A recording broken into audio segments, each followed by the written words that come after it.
Yo, what's going on, everybody? It's your boy Naruto Explained here, bringing you guys the chapter review for Boruto Chapter 48. And obviously, if you're an anime-only fan, this is the time of the month where I do talk about the manga. I highly recommend checking out the Boruto manga. That way you can join in on a lot of these discussions that we're having here over on the channel. But with all that being said, if you're still here, I'm gonna go ahead and assume that you're okay with me talking about the spoilers that are in this chapter. So I gotta keep it real with you, man. I enjoyed this chapter. This was a very quick read. This was a quick read for a chapter. Like in the last few chapters, it's been like information dump after information dump, and there was a lot of action mixed in with it. And so with those chapters, I read them a lot slower in order to kind of look over the information that was given to us. But in this chapter, not so much. Like I got through this chapter a lot faster than what I was expecting, and so that's not a bad thing. That's not a bad thing. So what I will say about this chapter that I did thoroughly enjoy is the fact that, you know, we did get the confirmation that essentially Ishiki, because he was forced to reincarnate inside of Jigen's body, because of that, Jigen's body is unable to handle the overwhelming power that is Ishiki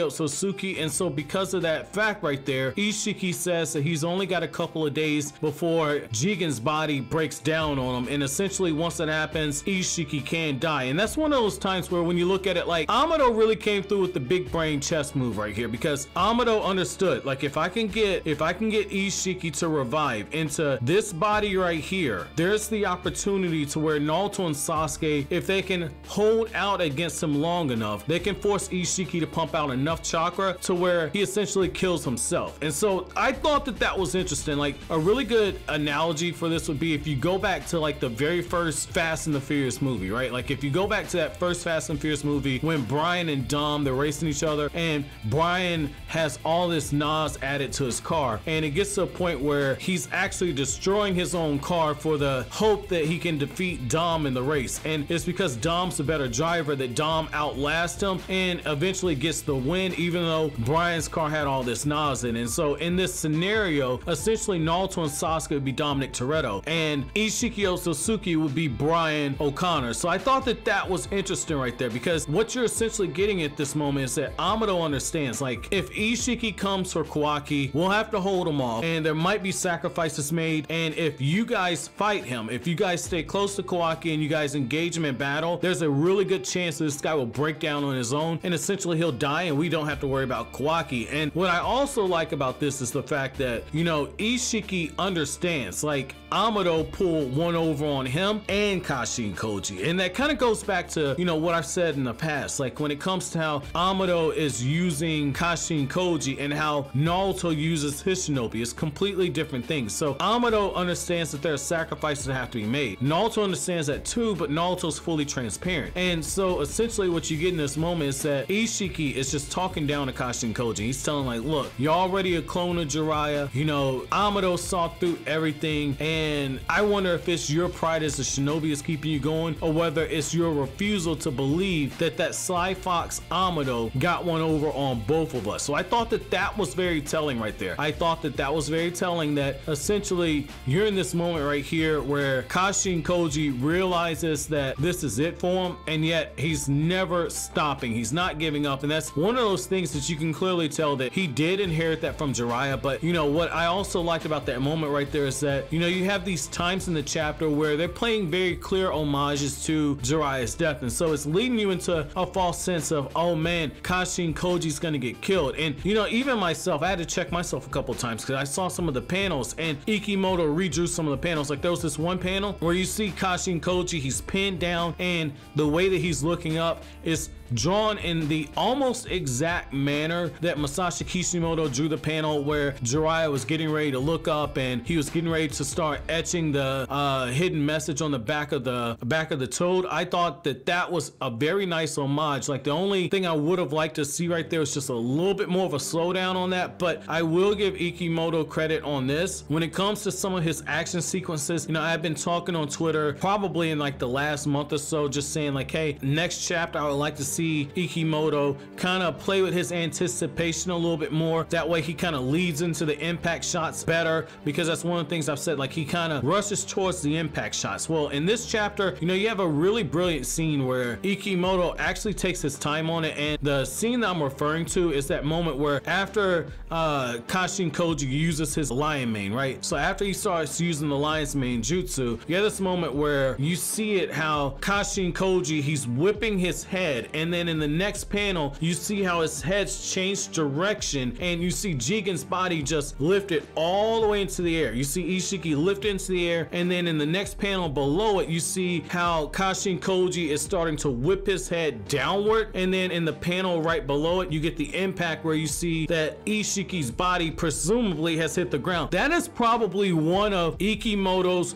best action sequences that he's drawn, because he's effectively captured the one thing that made Dragon Ball so special. Because Ikimoto says all the time that he goes back and he references a lot of Akira Toriyama's art in order to come up with his own action panels for what he draws for Boruto. In just this one page, in this one sequence, you get the clear direction, you get the anticipation shot, and then you get the impact shot. Like everything, every panel flows together. There's no words on this panel, and yet you can follow the clear action. You can see how the head is starting to tilt. You see how it's actually changing. You see how Ishiki's body is being lifted into the air, going in the exact same direction that it was in the first panel. You see how Koji's starting to whip the head towards the ground, and then you see the impact shot. That was really good. That was really good. I would like to see more of that going forward. I thought that that was improvement right there. We're 4 years into Ikimoto drawing the Boruto manga, so you know, stuff like this is where it's like, okay, put your foot on the gas, you're starting to get it. So I thought that that was nice right there. I really thought that that was nice, and I gotta say this, I thought it was a really nice plot twist on there. This is more so on Kodachi, the writer for the Boruto manga, but I will say this was a nice plot twist where you get this moment where as Kashin Koji, the hair is starting to return back into the regular size. And so what you end up seeing is that all of a sudden you get this shot where Ishiki he isn't just sitting on Kashin Koji's shoulder, but he's sitting with one knee up and he has one arm over the knee. The dude is posing. And so what that tells you is that whole time that Kashin Koji had him trapped in the lion's mane's jutsu, Ishiki shrank himself and went through the dude's hair and plopped himself on the shoulder, and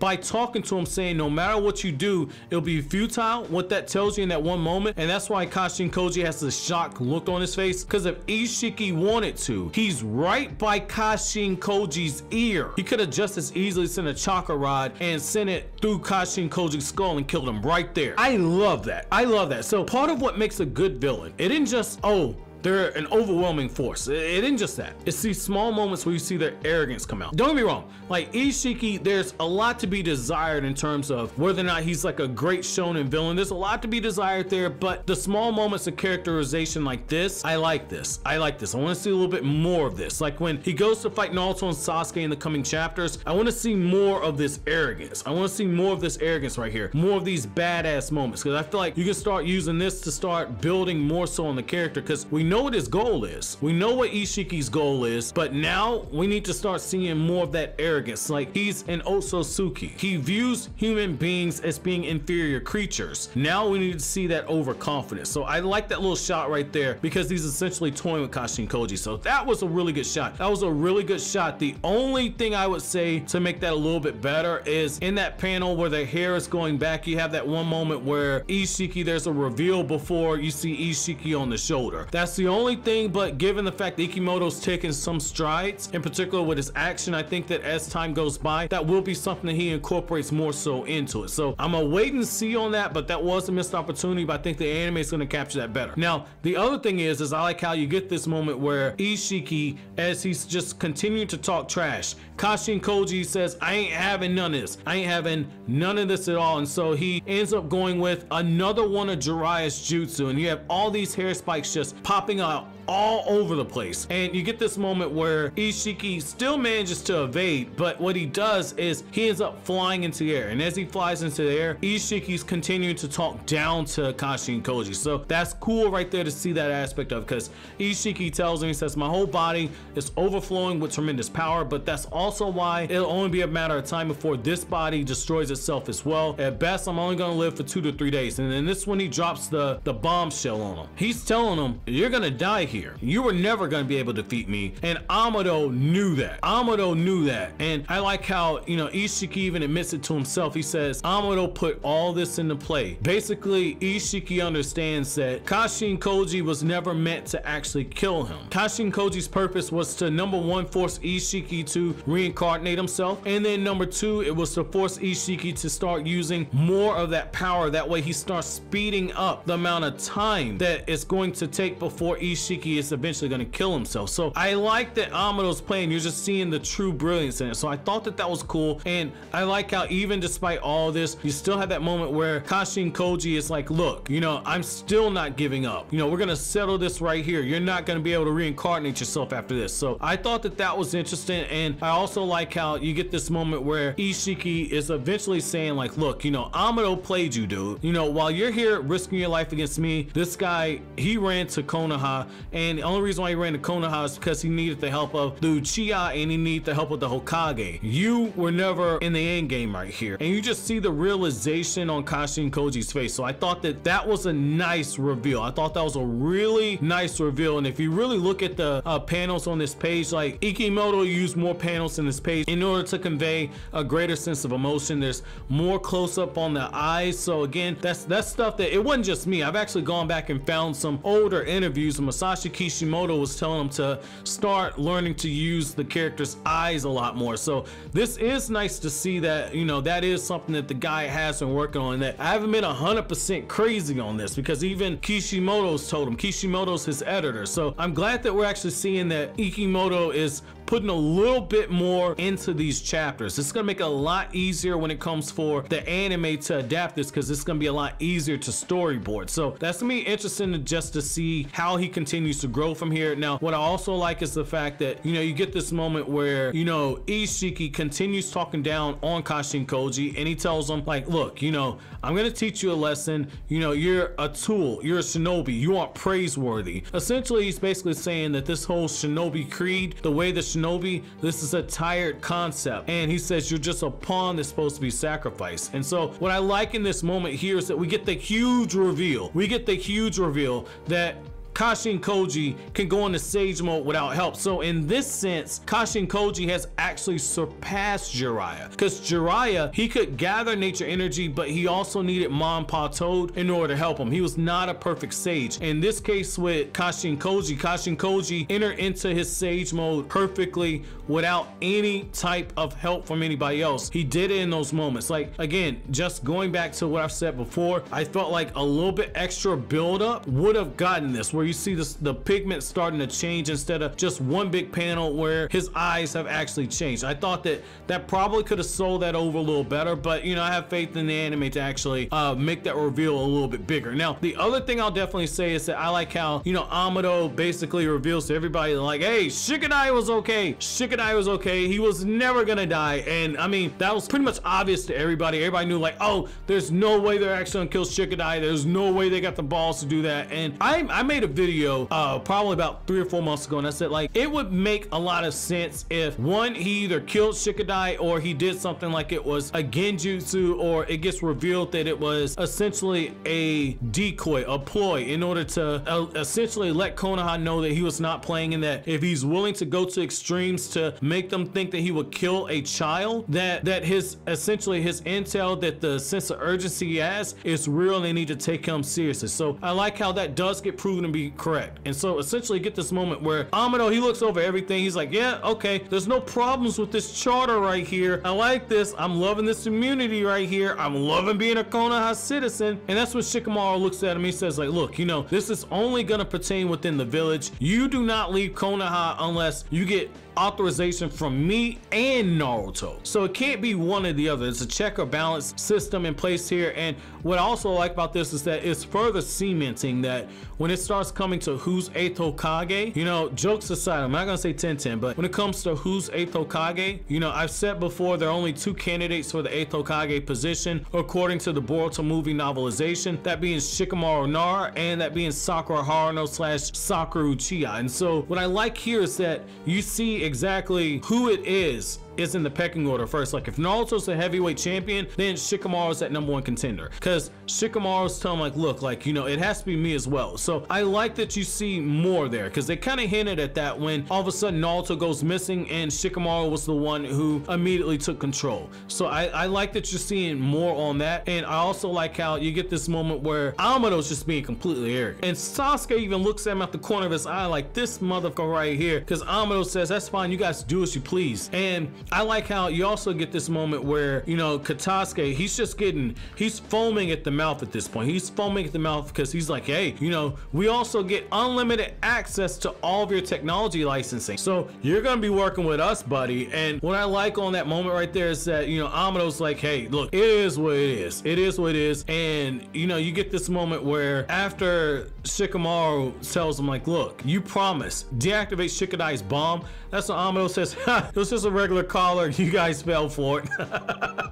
I love that right there. I love how, you know, you get this moment where, you know, Shikamaru's like, don't you play us for a fool. I'm like, dude, he already played you for a fool. Like even Naruto just has this shocked look on his face. Naruto's like, what the actual hell? And what's so crazy about that is that, you know, Amado tells him like, look, I planned all of this right here. So essentially what Amado did, he slapped a fake bomb on Shikadai. And then he tells him, he says, after putting that fake bomb on him, I detonated a real bomb. That way you guys would never think like, well, maybe that bomb is fake. You couldn't afford to take that risk because I already detonated a real bomb. So I like that right there. And I like how, you know, for Amado's sake, it does show that while he's definitely cold and calculated, he's also not going to sacrifice a child in that manner. Though it should be worth noting that, I mean, he did suggest killing Boruto as a way to keep Momoshiki from coming back. So I think that it's kind of like what you get with the Inuyasha series, where essentially Kikyo was willing to sacrifice Kohaku and the final jewel shard that was inside of Kohaku, and yet she looked for every reason to not actually do so. I think that Amado has that same code of ethics where he's not above killing children, but he's gonna look for every reason not to kill a child. So I thought that that was cool right there. I thought that that was cool, and I know I probably just exposed myself for being a big Inuyasha fan, but you know, it is what it is. But you know, I will say this, you know, what's also really interesting is that, you know, you get this moment where, you know, Amado says like, look, I did all this to make sure that you guys won't act carelessly. And he says like, I know you guys are already aware of this, but the future is what we need to be prepared for. We don't need to worry about the transgressions I did in the past where I basically got one over on you guys. Like, you guys understand that essentially once Kashin Koji is defeated, Ishiki's going to come here. And that's that moment where Naruto says, well, he's still fighting Ishiki. Can't we just give him backup and send him reinforcements? You know, with that type of an advantage, we'll definitely be able to take him down. And you know, Sasuke's looking at Naruto, and Sasuke's like, dude, you got no idea. You got no idea. Sasuke's already come to the conclusion that Amado's about to reveal. So what Amado says is, he says like, Ishiki only has one objective at this moment, and that's to find Kawaki. He needs to find Kawaki. And so if you go to him, he's not going to engage you in combat because he's going to come straight here to Konoha. And what he says instead is that because he's going to come here and he's going to etch karma on him before his body actually goes off, essentially it's going to make that way that he can reincarnate himself. And with Kawaki being his vessel, if that happens, everything we've done, it's essentially been in vain. And you just see the realization on Boruto's face, you see the serious look on Sasuke's face, and then you see the concerned look on Naruto's face. Like, that is very, very good paneling right there. That's very good, because it's in those moments where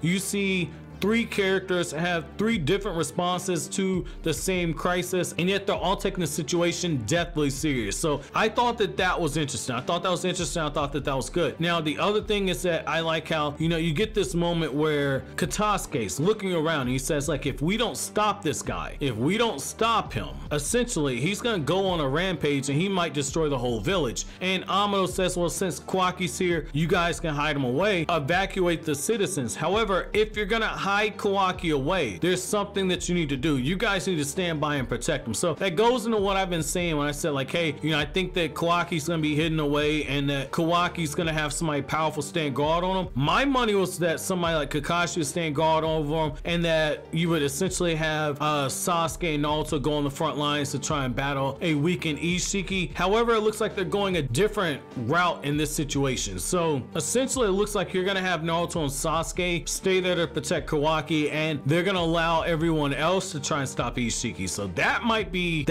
a problem, and you'll see why when we get to the end of the chapter. But you know what I like in this moment here is that Sai is like, look, I'll go ahead and start evacuating everybody, and you get this moment where all of a sudden it jumps forward into Kashin Koji, and you just see the power radiating from this guy, and you just see how he's in a sage mode, and you have that stare down between himself and Ishiki, and Ishiki looks at him, he's like, oh, sage mode, impressive. And then you see Kashin Koji just whip out a fire style jutsu, and this is my thing again. This is one of those times where the anticipation's not there. Like in the previous panel that I mentioned earlier, the anticipation was there the whole time. In this panel here, he just goes straight for the impact shot, where you get the fire style jutsu release, you see Ishiki running towards it, and then the impact shot comes from the fact that Ishiki breaks through the actual fire release. And what I won't give him credit for is that, you know, he does kind of build into this more to where the anticipation comes from the fact that now all of a sudden that impact shot is actually the anticipation shot, because as he breaks through the fire style jutsu, Kashin Koji has that determined look on his face. He's gritting his teeth, he's planting his feet,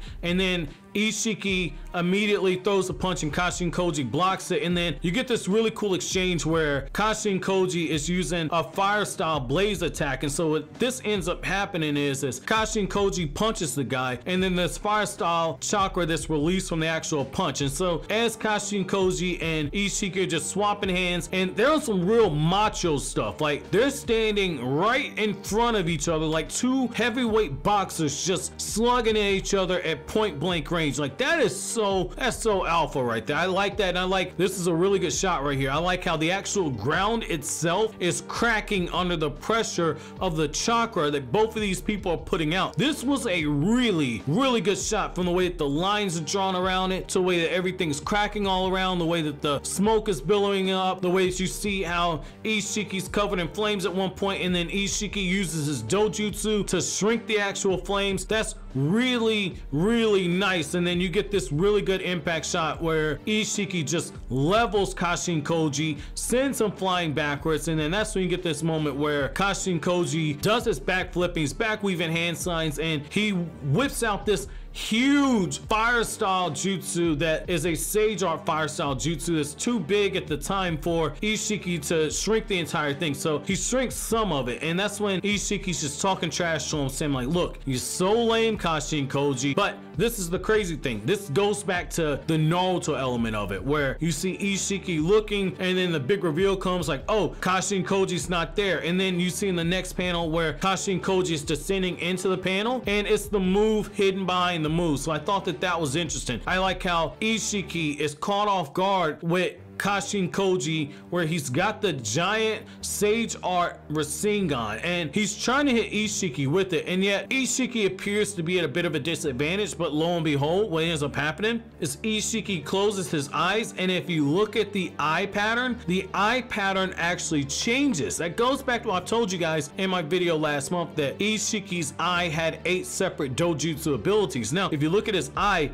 that gear that was in the wheel was not there previously. It was not there previously. All his other eye shots before that were essentially just his eye with the actual Dharma wheel in it, and yet this time you see the actual gear form on it. So that's really nice right there, because again, you saw him look, you saw him blink, and then all of a sudden when he reopened his eyes, the eye pattern changes. And what that ended up doing is it ended up summoning these columns from a separate time space that he has where time stands still. And when he summons these columns, not only does he basically slam off Kashin Koji's arm and forces the giant Rasengan to crash into the ground, but he also pierces most of Koji's torso, and Koji can't feel his legs. And what's so nice about this is the fact that Ishiki's just continuing to talk trash to him. He says like, look, you know, those are ordinary stone pillars that are lined up over there. However, when things get minimized, I can keep them for safekeeping, and this is that dimension I have where time has been stopped. Anything I want to summon, I can summon. And that's when, just to add insult to injury, this dude summons a brand new jacket. And you know, the jacket, you know, it looked like the dude got a hood, but you know, I like to say it's a chinchilla. I thought that was cool to kind of see that, and I like how, you know, he pulls out the wine glass and gets on some real grown man shit, okay? Get some real grown man shit. You know, like, you know, if you're in your early 20s, you probably get on that yak, you probably get on that cognac, or you probably get on some Jaeger or something, you know. In this case, nah, like Ishiki, like, I ain't about to have no Incredible Hulk or no none. I'm just gonna get some wine on some grown man stuff, cause this body's breaking down, and I'm gonna drink me some wine, cause wine's good for the heart. A glass of wine a day is good for your heart, people. Ishiki understand that, and that's what my man do. He took that wine back, and he just says like, yeah, just like a glass of wine, it's so convenient. And then he shatters the glass in front of Kashin Koji. That was so badass right there. That was so badass right there. Cause you know, essentially my dude's like, look, you know, I need a drink after dealing with you. You know, Ishiki, like when you have a glass of wine like that, or a glass of alcohol period in that manner, you just had a really bad day. You had a really bad day. So I thought that was cool, man. That's kind of nice to see that aspect of it. And I like how, you know, Ishiki says like, you know, you and Amado used to be comrades. You know, I can give him a message if you want me to. And he's just talking all types of trash to him. And you get this moment where Ishiki's even bending down saying like, yo, I can't hear you. Can you speak a little louder before I kill you? Can you speak a little louder, yo? What was that? You what? You what? Can you stop stuttering for a second? Hey, stop stuttering, motherfucker. And that's when Kashin Koji says summoning jutsu.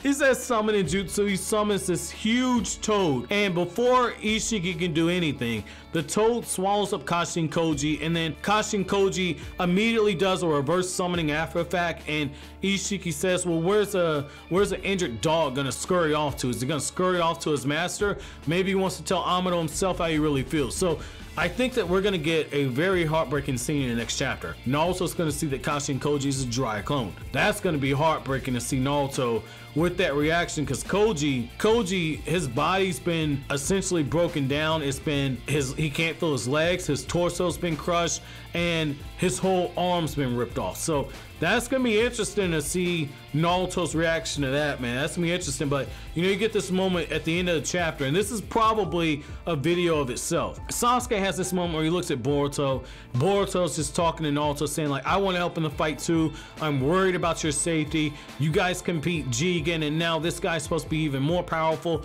You need all the help you can get. And that's when Sasuke steps in and says, oh, look, Boruto, you know, I appreciate what you're trying to do, but your father's Hokage, and I understand exactly how he feels. At any given moment, either one of us would give our life to defend the village. Is that something that you really have the resolve for? And Boruto can't answer it. Boruto cannot answer that. And I think that in this moment, you know, Boruto says all the time, like, he wants to be a ninja like Sasuke. And I've said all the time, he does not truly understand what it means to be a ninja like Sasuke. He's seeing it now. He's seeing it. Sasuke does more than just go on cute little missions like Boruto. Sasuke goes on a mission where his life could end at any given moment. And now when the stakes are at the highest, Sasuke is basically telling Boruto, this might be a fight that your father and I do not return from, but if it means that we can protect the village, we'll gladly lay down our lives. That's not something that you understand yet. Can you tell me that you would really be willing to do that? Boruto starts to try and answer, and he says, and then all of a sudden, Ino just hits Naruto and everybody up and says, there's an enemy above Konoha. It's just one enemy. And what I like about that is like Naruto's like, oh damn, this dude's already here. Like Sai ain't even evacuated the villagers yet. He ain't even evacuated them. And what I like here is that, you know, you just see the look of terror on Boruto's face, because at this point Boruto knows everything just changed. So I mean, this was a good chapter. This was a good chapter, man. This was a really good chapter. I mean, again, I read through this one very quickly. There's so much I want to talk about with this chapter, man. So what I want to know from you guys, so my chapter question for you guys is going to be, how do you guys view Sasuke's stance? That Sasuke saying that he's willing to give his life to protect the village, okay? Like, what I specifically want to know is, like, Sasuke at this point in time, he's got a family. He's, in the eyes of a lot of people, especially fans, he's redeemed himself. He's added honor to the name of the Uchiha clan. Sasuke is talking like he's ready to lay his life down. And we know that Ishiki's strong enough to potentially kill Naruto and Sasuke. So my question to you guys is, if Sasuke does indeed die, how are you gonna feel about that? Let me know down in the comment section below, and also let me know, what do you think Boruto's answer would have been? Do you think Boruto truly realizes what it means to be a shinobi like Sasuke? But as always, guys, if you like anything I had to say, don't forget to comment, rate, subscribe, and share. Thank you so much for watching only to the end. Have an awesome day, guys.